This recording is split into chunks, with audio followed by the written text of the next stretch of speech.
பாருங்கள், அந்த ஃப்ரைட் ரைஸை வந்து நான் ஒரு பவுலில் மாற்றி நான் வச்சுருக்கேன். பாருங்கள், சூப்பராக வந்திருக்கு.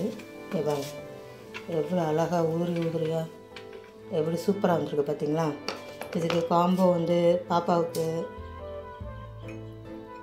ஸ்க்ரம்ப்பு, அப்புறம் பாப்பாவுக்கு வெண்டைக்காய் ஃப்ரை ரொம்ப பிடிக்கும். அவ்வளோதான். எப்படி கலர்ஃபுல்லாக இருக்குது பார்த்தீங்களா, சூப்பராக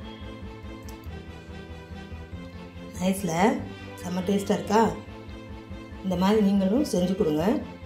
வாங்க எப்படி செய்யலான்னு பார்க்கலாம்.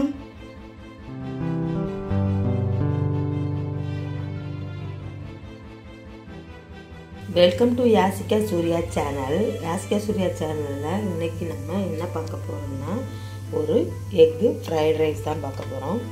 அதுக்கு என்னென்ன தேவையான பொருட்கள்னு நான் உங்களுக்கு காமிக்கிறேன். நான் வந்து க்ரீனும் எல்லோவும் எடுத்திருக்கேன், கேப்சிகம் ஒன்று எடுத்திருக்கேன், அப்புறம் ஒரு சின்ன தக்காளி ஒன்று எடுத்திருக்கேன், ஒரு பெரிய பல்லாரி ஒன்று எடுத்திருக்கேன், 2 முட்டை, கொஞ்சமாக அரை ஸ்பூனு, சின்ன ஸ்பூன்லேயே அரை ஸ்பூன் வந்து சோம்புத்தூள், 1 ஸ்பூன் வந்து அந்த சின்ன ஸ்பூன்லேயே 1 ஸ்பூன் வந்து சிக்கன் 65 பொடி எடுத்திருக்கேன். அப்புறம் வந்து இது வந்து ஜீரகத்தூள், கொஞ்சோண்டு பெப்பரு, அப்புறம் வந்து நான் ஒரு டம்ளர் அரிசியை வந்து ஊற வச்சுருக்கேன். இப்போ நான் வந்து இது போட்டு நான் வதக்கும் போது உங்கள்கிட்ட காமிக்கிறேன். இப்போ நம்ம வந்து சோறை நல்லா வேக வச்சு உதிரியாக எடுத்து வச்சுருக்கோம்.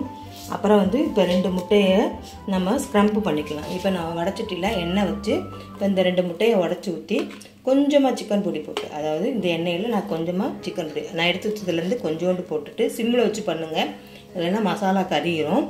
கொஞ்சமாக போட்டுட்டு இப்போ நான் 2 முட்டையை உடச்சி ஊற்றி நான் இந்த முட்டைக்கு தேவையான உப்பு வந்து இந்த சிக்கன் பொடியிலே இருக்குது, அதனால் நான் உப்பு போடலை. நீங்களும் அதே மாதிரி செஞ்சுக்கோங்க.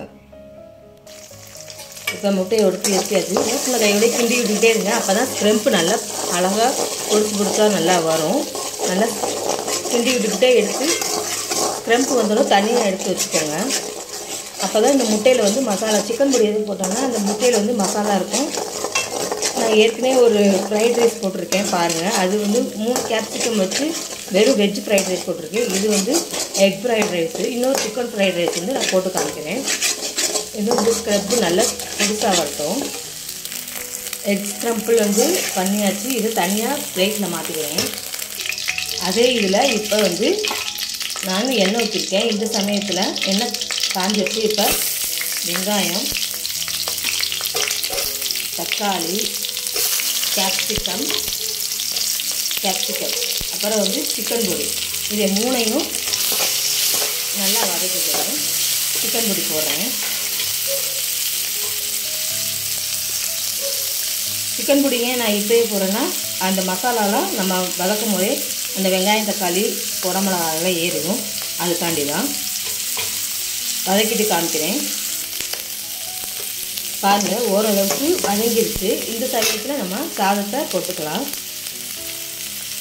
நான் போட்டுட்டு காமிக்கிறேன். இப்போ பாருங்கள், சாதத்தை போட்டாச்சு.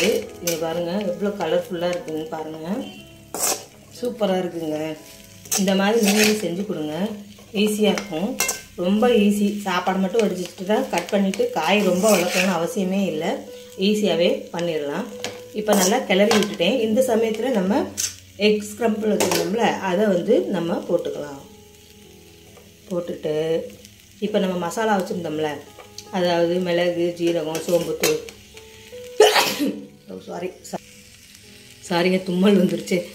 மிளகு, ஜீரகம், இந்த சோம்புத்தூள் வச்சுக்கணும். அது எல்லாத்தையும் இப்போ ஒவ்வொரு மசாலாவையும் போட்டு ஒரு 4 பெரட்டு மட்டும் பெரட்டுனா போதும். நான் கிண்டிட்டு காமிக்கிறேன். பாருங்கள், நல்லா ஓரளவுக்கு கிண்டியாச்சு. சூப்பரான நம்மளோட ஃப்ரைட் ரைஸ் ரெடி. உங்களுக்கு பார்க்க மங்கலாக தெரியுது, ஆனால் கலர் வந்து ரெட்டிஷாக தான் தெரியுது.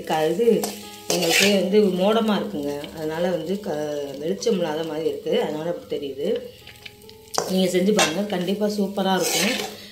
என்னோடய சேனலில் நிறைய வீடியோஸ்லாம் போட்டிருக்கேன், போய் பாருங்கள். லைக் பண்ணுங்கள், ஷேர் பண்ணுங்கள், கமெண்ட் பண்ணுங்கள், சப்ஸ்கிரைப் பண்ணுங்கள். தேங்க்யூ, பாய்.